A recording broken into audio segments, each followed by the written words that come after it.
नमस्कार प्यारे बच्चों, आज हम कक्षा 9 के हिंदी व्याकरण में पाठ 1 उपसर्ग के बारे में अध्ययन करेंगे। तो आइए हम समझते हैं कि उपसर्ग होता क्या है। सबसे पहले उपसर्ग का हम जब संधि विच्छेद करते हैं तो उप मीन्स छोटा होता है और सर्ग मीन्स उसका भाग, यानी कि उपसर्ग। भाषा में नए नए शब्द बनाए जाने की प्रक्रिया निरंतर चलती रहती है, जिसे शब्द निर्माण की प्रक्रिया कहते हैं। शब्द निर्माण यानी कि उसको रचना भी कहा जा सकता है। तो शब्द निर्माण की प्रक्रिया जो है यहाँ पर 3 प्रकार से होती है। नंबर 1, आइए इसको हम एक चार्ट के थ्रू देखते हैं। शब्द निर्माण देखेंगे।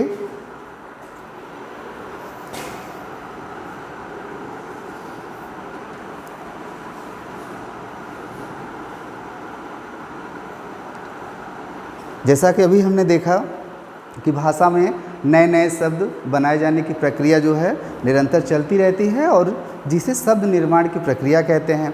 अब शब्द निर्माण की प्रक्रिया जो है कितने प्रकार से चलती है, तो यहाँ पर शब्द निर्माण की जो प्रक्रिया है ये 3 प्रकार से चलती है। देखेंगे, इसका जो पहला प्रक्रिया है ये आपका है उपसर्ग।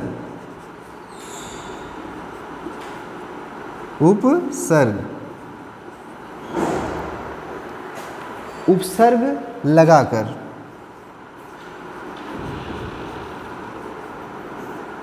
नंबर 2, दूसरी इसकी जो प्रक्रिया है ये है प्रत्यय लगाकर। प्रत्यय लगाकर। और नंबर 3 जो इसकी प्रक्रिया है ये आपका है समास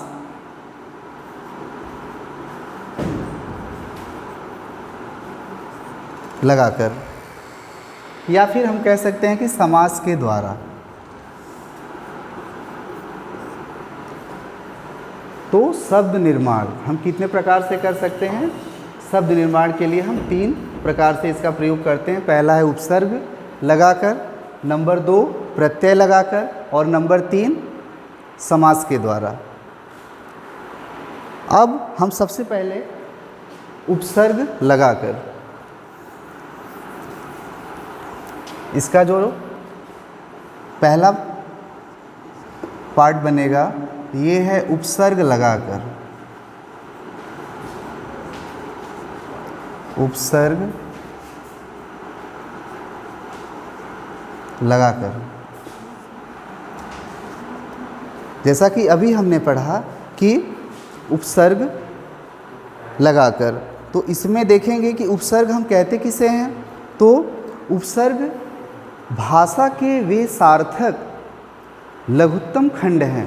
उपसर्ग भाषा के वे सार्थक लघुत्तम खंड हैं जो शब्द के आरंभ में लगकर नए शब्दों का क्या करते हैं, निर्माण कर देते हैं। जैसे हम एक यहाँ पे उदाहरण लेते हैं, जैसे बल हो गया, यह एक शब्द बना। अब इसमें हम स उपसर्ग जब इसमें हम जोड़ते हैं तो ये बनता है सबल। दूसरा जो है आपका एक शब्द हम लेते हैं पुनः बल को, और इसमें हम जो नया उपसर्ग का प्रयोग करेंगे वह है दुर। ये जो उपसर्ग है ये संस्कृत के शब्द हैं। तो इसको जब हम आपस में जोड़ते हैं तो ये बन जाएगा आपका दुर्बल। इसी प्रकार हम अन्य शब्दों का भी निर्माण कर सकते हैं। जैसे आपका हो गया फल है, उसमें स को ऐड करते हैं तो सफल हो जाएगा। इसके बाद आपका सफल है, उसमें हम अ उपसर्ग लगाते हैं तो फिर वह असफल हो जाएगा। अब हम यहाँ पर देखेंगे कि जो शब्दांश शब्द से पूर्व जुड़कर उसके अर्थ में परिवर्तन या विशेषता लाते हैं वे उपसर्ग कहलाते हैं। इसको एक बार हम फिर समझेंगे कि जो शब्दांश शब्द से पूर्व जुड़कर उसके अर्थ में परिवर्तन या विशेषता लाते हैं वे जो है उपसर्ग कहलाते हैं। अब हमको ये जानना है कि हिंदी में मुख्यतः कितने उपसर्ग होते हैं। उपसर्ग संस्कृत और हिंदी दोनों में प्रयोग किए जाते हैं। तो चूँकि हम हिंदी भाषा का अध्ययन कर रहे हैं तो हिंदी में मुख्यतः कितने उपसर्गों का प्रयोग किया जाता है। आइए यहाँ पर हम देखते हैं कि हिंदी में कितने उपसर्गों का प्रयोग किया जाता है। देखते हैं।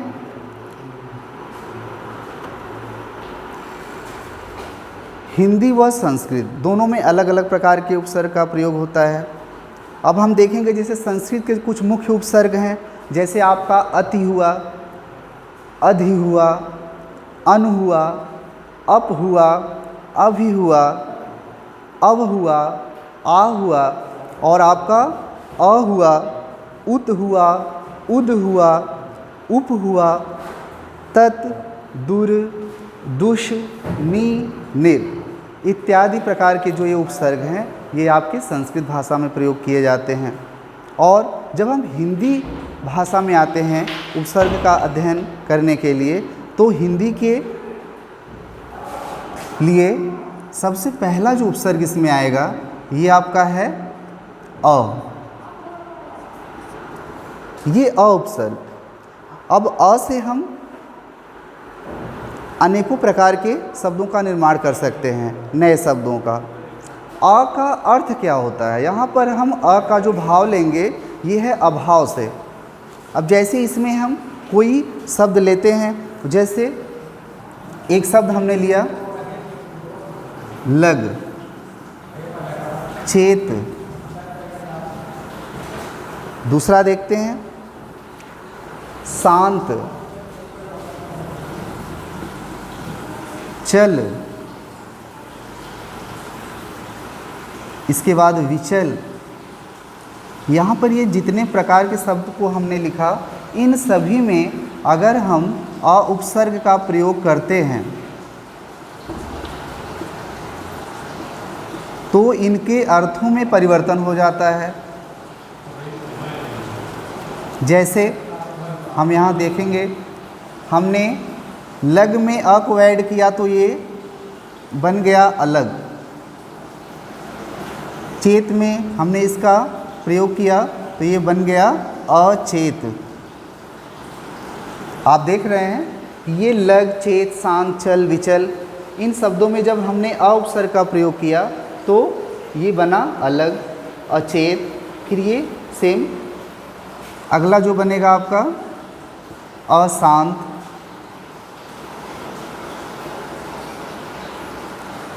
अचल और अविचल। इसी प्रकार के हम अन्य उपसर्ग का जब प्रयोग करते हैं, दूसरा जो इसमें आएगा आपका वो है अन। दूसरा जो उपसर्ग है नंबर 2 ये हो गया आपका अन।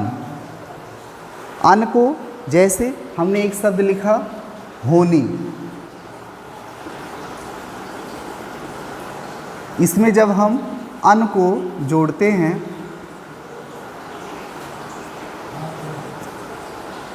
तो एक नए शब्द का निर्माण होता है और ये शब्द जो बनता है ये है अनहोनी। इसके बाद सुनी है, पढ़ है आपका, फिर जो है जान है, मेल है, इन सभी में हम जब अन उपसर्ग का प्रयोग करेंगे तो ये आपका जो बनेगा नए शब्दों का निर्माण हो जाएगा। जैसे अनहोनी, अनसुनी, अनजान, अनमेल, अनाचार, अनर्गल इत्यादि प्रकार के नए शब्द बनेंगे। फिर जो है आपका अगला जो उपसर्ग है वह है अध। अध ये आपका नंबर 3 है, अध उपसर्ग। अध में जैसे हमने एक शब्द लिया है अध उपसर्ग के प्रयोग के लिए, खिला। खिला। अब इसमें जब हम अध उपसर्ग प्रयोग करेंगे तो यहाँ पर एक नए शब्द का निर्माण होगा और वो जो शब्द है वह है अध खिला।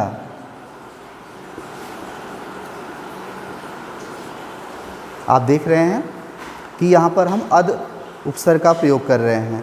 फिर बीच है, खाया है, इसके बाद आपका मरा है, यानी कि सभी जो नए ये शब्द हैं, जैसे हमने एक और शब्द ले लिया समझने के लिए, मरा शब्द है। इसमें जैसे ही हमने यहाँ पर देखते हैं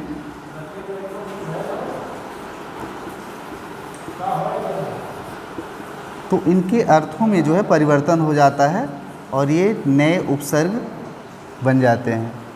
अध मरा। इसी प्रकार हम और नए शब्दों का निर्माण कर सकते हैं अध उपसर्ग लगाकर। दूसरा जो है इसमें उन है।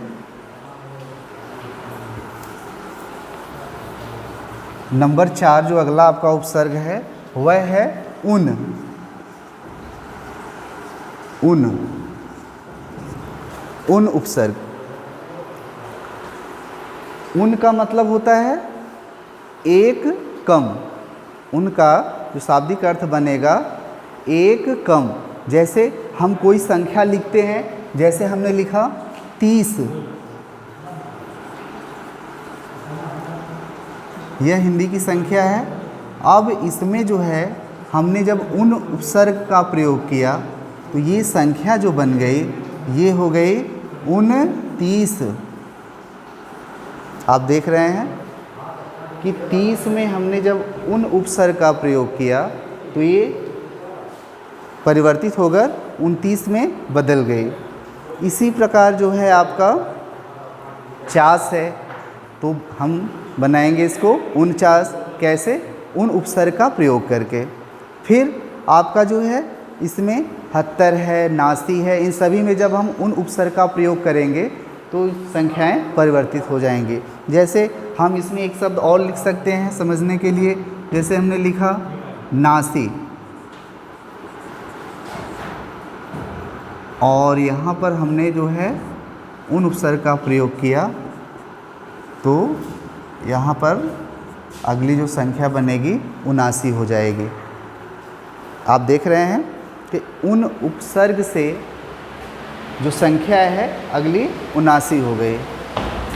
आगे आएंगे इसी श्रृंखला में औ है। औ का मतलब होता है हीन। औ का जो शाब्दिक अर्थ होता है हीन। नंबर 5 जो है औ। अव। आप देख रहे हैं कि अगला जो शब्द क्या है वो है अव। इसको हम इस तरह से भी लिख सकते हैं, या अव लिखें या औ, दोनों तरह से इसको लिखा जाता है। ध्यान देंगे। जैसे अब हमको लिखना है, एक हमने शब्द लिया गुण। गुण में जब हम इसमें इसके अकॉर्डिंग देखेंगे तो फिर अव को ऐड करते हैं, जोड़ते हैं या दोनों का जब योग करते हैं तो अगली जो इसमें अगला जो शब्द बनेगा वह है अवगुण। फिर जो है आपका एक शब्द और लेते हैं तरण। तरण में हम किस उपसर्ग का प्रयोग करते हैं तो इसमें जो है आपका अव का ही प्रयोग करेंगे। इसको देखेंगे पहले कि इसके सुटेबल यानी कि इसके अकॉर्डिंग आना चाहिए। तो यहाँ पर अवतरण नहीं, सही नहीं माना जाएगा, इसलिए यहाँ पर हम इस अव का प्रयोग करेंगे और जब ये दोनों का योग होगा तो ये बन जाएगा आपका अवतरण। अवतरण। इसी प्रकार हम अगले उपसर्ग पर आते हैं और अगला आपका जो उपसर्ग है, अगला जो आपका है क उपसर्ग है। क या कु। देखेंगे क या फिर कु, ये दोनों का हम प्रयोग करते हैं। अब क और कु, इसका शाब्दिक अर्थ बनेगा, इसका मतलब होता है बुरा। ठीक है, इसको समझने के लिए हम एक शब्द लेते हैं, जैसे चाल। अब हम देखेंगे कि इसके सुटेबल क जो है प्रयोग किया जा सकता है या फिर कु। तो फिर यहाँ पर कु जो है सार्थक माना जाएगा।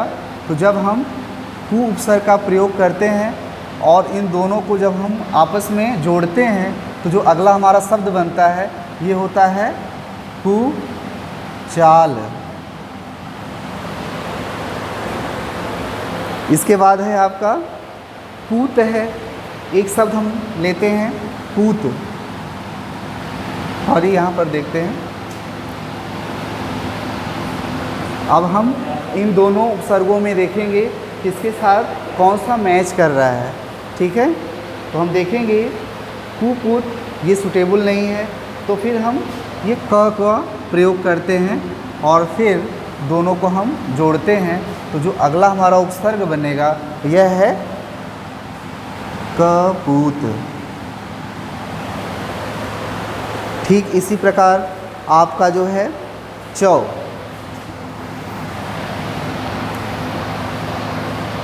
यहाँ पर हम हिंदी उपसर्ग का अध्ययन कर रहे हैं। ध्यान देंगे, अगला जो हमारा उपसर्ग है वह है चौ।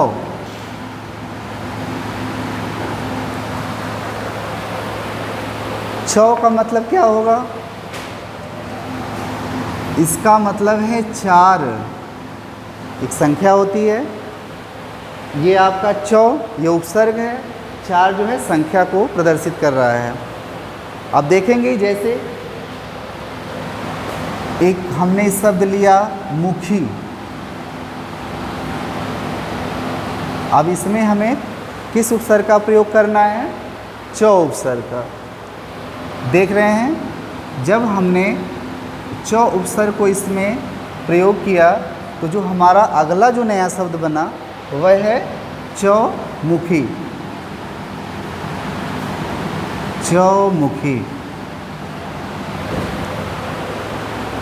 फिर एक हम नया शब्द दूसरा लेते हैं, जैसे आप सुने होंगे एक शब्द आता है पाई। अब पाई में जब हम चौ उपसर्ग का प्रयोग करेंगे तो जो हमारा अगला शब्द क्या बनेगा? अगला शब्द जो हमारा बनेगा चौपाई।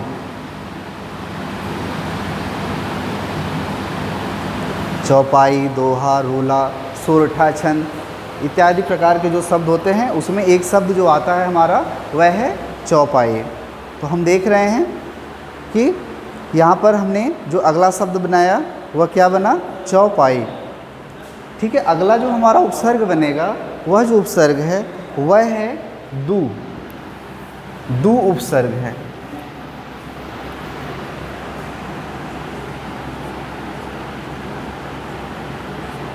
दू उपसर्ग। ठीक है, अगला जो हमारा बनेगा दू उपसर्ग। अब ध्यान देंगे कि दू उपसर्ग जो है इसका अर्थ क्या होगा। अब यहाँ पर इसके तीन अर्थ प्राप्त होते हैं। दू मीन्स जो है बुरा।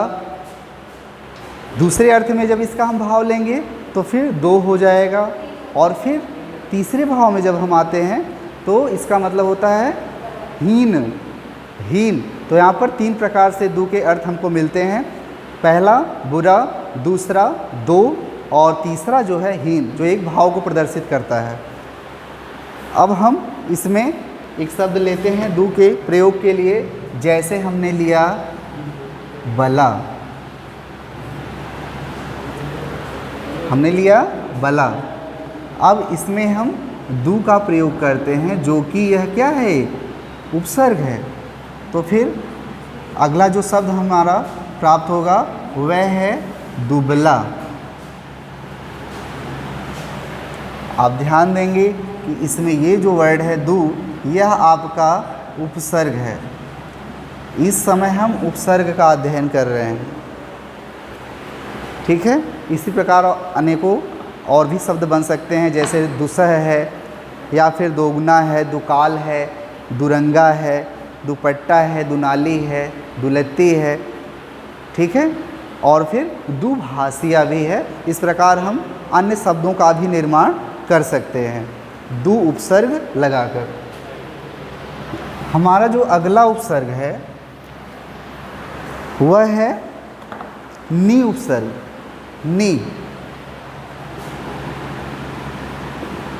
नी उपसर्ग।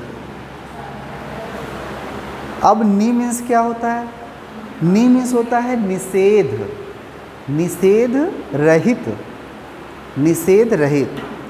अब देखेंगे हम कि जैसे अब हमें नी के लिए एक उपयुक्त शब्द की आवश्यकता है। जैसे हमने एक शब्द लिया डर, डर हो गया, इसमें हमने क्या ऐड किया? नी उपसर्ग। तो अगला जो हमारा शब्द क्या बनेगा? निडर बनेगा। निडर, निडर ये कैसे बना? नी उपसर्ग का प्रयोग करने पे हमारा जो अगला शब्द है वह निडर बना। और जैसे ही हम इस उपसर्ग को, नी को इससे बाहर कर देंगे, ठीक है, तो फिर हमें पुनः वही पूर्व शब्द प्राप्त होगा जो है डर है। इसके बाद जो है निहत्था, हत्था, और उसमें जब हम नी का प्रयोग करेंगे तो फिर क्या बनेगा? निहत्था। जैसे हम देखते हैं एक दूसरा उदाहरण के रूप में। अब जब हम इसमें नी उपसर्ग का प्रयोग करते हैं तो फिर अगला जो हमारा शब्द बनेगा वह है निहत्था। निहत्था। अगले नंबर पर जो उपसर्ग है वह है ती। ती उपसर्ग। ती उपसर्ग।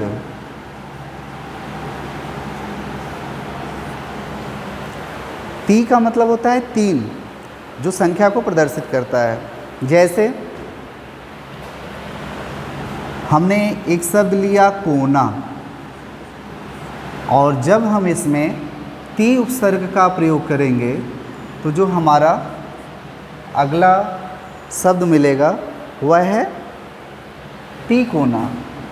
इसमें हम छोटी की मात्रा का प्रयोग करेंगे, ती। यहाँ पर भी बड़ी का, ठीक है। तो अगला जो हमारा शब्द बनेगा तिकोना।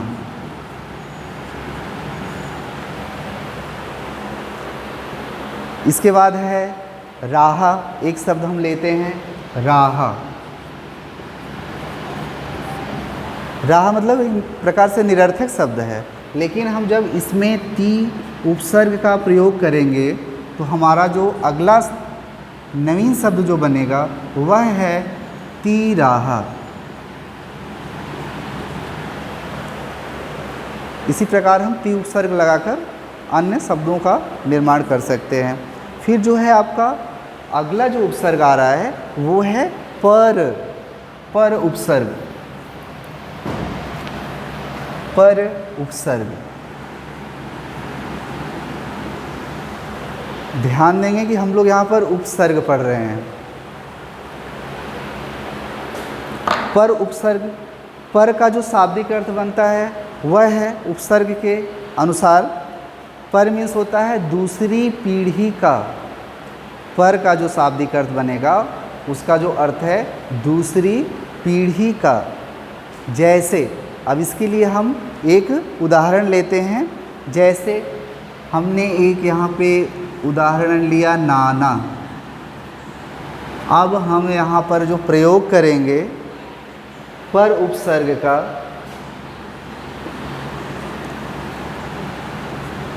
तो फिर एक हमें नया शब्द प्राप्त होगा और वो शब्द बनेगा क्या? पर नाना। ठीक उसी प्रकार जो है आपका दादा हो गया, जात हो गया, इसके बाद अन्य प्रकार के जो भी शब्द हैं, तो उसमें जब हम पर उपसर्ग का प्रयोग करते हैं तो उनके अर्थ बदल जाते हैं। फिर जो है अगला उपसर्ग जो है वो हमारा है बिन। बिन, बिन उपसर्ग। और बिन का अर्थ क्या होता है? बिन मीन्स होता है रहित, यानी वहाँ पर किसी चीज़ का अभाव जो है व्यक्त करता है। जैसे देखेंगे, हमने एक यहाँ पर एग्जाम्पल लिया पानी। पानी मीन्स हम जानते हैं क्या होता है। पानी का अन्य जो समानार्थी इसके नाम हैं वो हैं जल, नीर, अन्य प्रकार के। जब इसमें हम बिन उपसर्ग का प्रयोग करते हैं तो यहाँ पर एक अलग प्रकार का भाव स्पष्ट होता है। बिन पानी, बिन पानी, जिसको हम कह सकते हैं पानी से रहित, यानी यहाँ पर पानी न हो। दूसरा है चला शब्द है। चला शब्द हम यहाँ पर इसका प्रयोग करेंगे तो जैसे, और जब हम बिन का प्रयोग करते हैं तो अगला जो हमारा शब्द बनेगा बिन चला हो जाएगा। इसी प्रकार हम बिन उपसर्ग का प्रयोग करके अन्य दूसरे प्रकार के शब्द बना सकते हैं। जैसे खिला है, बिन खिला, और आपका बुलाया, फिर उसमें हम बिन उपसर्ग का प्रयोग करेंगे तो बिन बुलाया। इस प्रकार से हम अन्य नए शब्दों का निर्माण कर सकते हैं। इसी श्रृंखला में जो आपका है उपसर्ग है भर। भर, भर का जो शाब्दिक अर्थ होता है भरा हुआ, भरा हुआ। अब देखेंगे, जैसे हमने एक शब्द लिया शक, और जब हम शक में भर उपसर्ग का प्रयोग किया तो एक नया शब्द बना, और वो शब्द आपका है भरसक। आप देख रहे हैं, हमने एक यहाँ पर उदाहरण लिया शक, और इसमें जब हम भर उपसर्ग का प्रयोग करते हैं तो हमारा जो अगला जो शब्द बनता है वह है भरसक। इसके बाद अगला हम शब्द लेंगे, जैसे मार ले लिए, और इसमें हमने जैसे भर उपसर्ग का प्रयोग किया तो हमारा अगला जो शब्द बना वह हो गया भर मार। बहुत ही इजी है, बस थोड़ा सा समझने की आवश्यकता है। फिर हम जो है पूर्ण शब्द ले लेंगे, फिर भर उपसर्ग का प्रयोग करेंगे तो हमारा जो अगला शब्द बनेगा भरपूर। इस प्रकार हम भर उपसर्ग का प्रयोग करके अनेकानेक प्रकार के नए शब्दों का निर्माण कर सकते हैं। और हमारा इस हिंदी उपसर्ग की श्रृंखला में आखिरी जो उपसर्ग आता है वह है सु उपसर्ग। सु या स दोनों प्रकार से इसका हम प्रयोग करते हैं। स इस तरह से भी इसका प्रयोग किया जाता है, और सु, ठीक है। अब देखेंगे स और सु, इन दोनों का जो है यहाँ पर शाब्दिक जो है इसका अर्थ यहाँ पर स्पष्ट होगा। जैसे स और सु का जो शाब्दिक अर्थ है सुंदर, इससे भी इसका भाव लिया जाता है। दूसरा आपका है साथ, और तीसरे भाव में अगर हम देखेंगे तो अच्छा से भी इसका प्रयोग हम करते हैं। अब जो है, जैसे हमने एक शब्द लिया काम, काम है। अब काम में हम सु का प्रयोग करते हैं तो क्या होगा? सु काम हो जाएगा। लेकिन इससे अधिक, इससे अच्छा जो है रिस्पॉन्स हमें स के साथ इसको हम जब जोड़ते हैं तो हमारा जो अगला शब्द मिलता है वह क्या है? सकाम है। सुकाम, सु को यहाँ पर हम जोड़ते हैं तो शाब्दिक इसका सक्रिय या फिर सार्थक अर्थ हमको यहाँ नहीं मिलता है। लेकिन जब हम काम के साथ स का प्रयोग करते हैं तो यहाँ पर इसका सार्थक भाव मिलता है, सकाम, निष्काम, ठीक है। तो यहाँ पर सकाम ज़्यादा उपयुक्त है। फिर आपका जो है समान हो गया, इसके बाद लक्षण हो गया, वचन हो गया। जैसे वचन हम एक शब्द ले लेते हैं, वचन, इसमें स का प्रयोग करते हैं तो इसके अर्थ जो है स्पष्ट नहीं होते हैं। सवचन कहीं ना कहीं स्पष्ट हो रहे हैं, लेकिन सुवचन, जब हम सु का यहाँ प्रयोग करते हैं तो फिर जैसा कि अभी हम आपको बताए हैं कि सुंदर यहाँ पर इसका भाव स्पष्ट कर रहा है, तो फिर सुवचन यानी कि सुंदर वचन, सुवचन। तो यहाँ पर हम देख रहे हैं कि हिंदी उपसर्गों के अंतर्गत हमने अनेकानेक प्रकार के उपसर्गों का अध्ययन किया, और कुछ उपसर्ग और इसमें आते हैं, जैसे जो अरबी और फारसी के अंतर्गत वो आते हैं। जैसे अरबी और फारसी, अरबी और फारसी, आप देखेंगे इनके अंतर्गत कौन कौन से उपसर्ग आते हैं। अल, पहले नंबर पर अल। फिर देखेंगे कम, नंबर 3 है खुश, जो कि एक शब्द है। अगला जो है फिर गैर, फिर है दर, ना हो गया। तो और भी अनेकानेक यहाँ पे उपसर्ग हैं, जैसे अल, कम, खुश, गैर, दर, ना। फिर एक और उपसर्ग इसके अंतर्गत पेश, देखेंगे